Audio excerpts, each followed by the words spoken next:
Hello out there, my name is Akande and you are on to Inside Sources. Here is my take for today entitled Ruling Party Governors as Busybodies in Off-Cycle Elections. The PDP started it, APC perfected it. Now off-cycle elections have become national invasions funded by state money. So yesterday, August 15, the people of Osun went to the polls, but in parts of the state, the atmosphere suggested more than a state election was happening. Videos and photos and eyewitness reports circulating online showed long convoys of governors, delegations from other states and campaign rallies before the election, as it were, featuring leaders from some of the 31 states governed by the APC. They have no franchise in Osun State, but they are there nonetheless. This is the latest example of a pattern that Nigeria has normalized. When one state votes out of the season, the entire national political class relocates there. Now, the former national chairman of APC, Saliu Mo Lukman, who is now working to redefine Nigerian politics, spoke about this when I asked him the question on Friday's edition of Inside Sources. Lukman said the mass mobilization of governors around off-cycle elections reflects the weakening of Nigeria's political parties and the growing influence of governors in party affairs. He blamed the collapse of party funding and the rising cost of elections, which increasingly favor candidates with personal wealth and access to resources wherever they may be found. I heard that. Now, according to him, now I'm quoting, party administration has been weakened so much to the extent that those who are supposed to be taking instructions from the party are now the ones giving instruction to the party. And these are part of the things we must address, he said. He continued, I'm quoting again, governors come in and use state resources and go with the cash, which means that election financing is basically more or less driven by the amount of public resources being invested in the elections, mostly by the governors, unquote. That's a honest politician. Now, what these governors do is simply a sham, and there are a few implications. Number one, it's about power for power's sake. The evidence that we have is that Nigeria's political elite are less concerned with the power being used to achieve stuff for the people.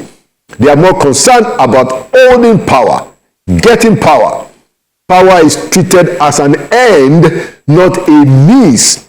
It is used to capture more power, more resources, and more influence ahead of the next election and for personal aggrandizement. In this Fourth Republic, it was the PDP that started this jamboree, but the APC has continued the charade brazenly.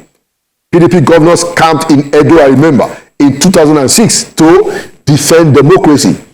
APC governors did the same in Ekiti and Osun between 2018 and 2022, calling it party solidarity. Different parties, identical conduct, both uninspiring. Now, scores of governors will leave their state in a week when only a state, just one state, is on the ballot. As for yesterday's election in Osun, it will seem to APC that losing Osun is being seen or will be framed as losing momentum for 2027. That may be right, but it doesn't justify the behavior. The second point is ordinary people are used as pawns. In this arrangement, ordinary Nigerians, including those drawn from outside Osun, become pawns, and the public gullibility is largely exploited. For instance, on X yesterday morning, a young chap, ostensibly from Imo or Edo State, posted a video of himself in Osun, lampooning Davido and Governor Adeleke, and claiming delegations from those two states had come to Osun to teach Adeleke and Davido a lesson. He recorded all of this with the police escort vehicles of governors visible in the background. Yet, after the ballots are counted, the same politicians who told supporters to fight often reconcile, and switch parties. In 2025, several governors who spent years publicly attacking each other defected across party lines. The elites switch parties, share board appointments, and take pictures with giddy smiles.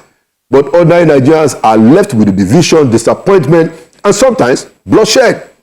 The gullible majority is always taken for a ride by Nigerian politicians. Yesterday's opponents become today's allies because ideology is secondary. Yesterday morning, Professor Chidi Odinkalu raised the core question on X regarding Osun Decide of 2026, what happened yesterday. He alleged that agents of violence who do not have a vote in Osun State, now I'm quoting, have been brought into the state to intimidate innocent indigents and derail the peace in the state. Unquote. He's right. And he tagged DSS, EFCC, police, Nigerian Army, Defense Headquarters, Situation Room, and INEC, questioning rightly whether they were seeing what was happening or not. And so the question is, under what law can a sitting governor abandon his own state, travel to another state with his convoy and security detail to influence or intimidate voters in that other state, such as Osun yesterday? If this is lawful, security agencies should say so publicly, and if it's not, they should act against it. Silence is simply complicity. And this is not about one party. APC and PDP are all involved. So how do other democracies handle this? What Nigerian governors are doing in Osun is not unique. What they do all the time during the off cycle is not unique to Nigeria. That's for real.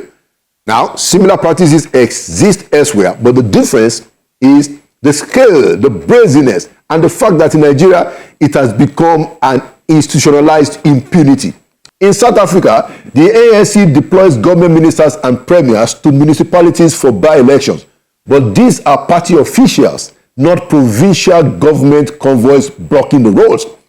The electoral body in South Africa, that is the IEC, is also considered stricter in imposing consequences.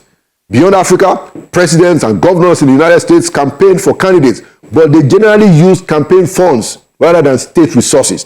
In India, chief ministers act as the star campaigners, but the Electoral Commission in that country restricts government helicopters and advertisement close to voting, and they can disqualify candidates for the misconduct. The difference is clear, therefore. In other countries, institutions push back, and there is no impunity. Nigeria's problem is threefold. First, we have fused party and the state. Elsewhere, people campaign with party money. In Nigeria, governors campaign with state money, and they call it solidarity. Second, in Nigeria, our institutions are weak. INEC, police, and DSS, they watch all of this and do nothing for the most part. In countries such as India and the United States, this kind of conduct can attract consequences. Let's tell the governors, stay in your state and govern the state. Let the party do the work. Stop spending state resources for election with such reckless abandon. To the security agencies, please enforce the law impartially. A voter's franchise should matter more than the governor's siren. To Nigerian voters, your vote is not meant to be rented out. Don't fight also your neighbor because of politicians who will tomorrow become allies. Demand accountability instead and call out impunity. Until we criminalize the use of state resources for election and until security agencies act without fear, Nigeria's off-cycle elections will remain national invasions.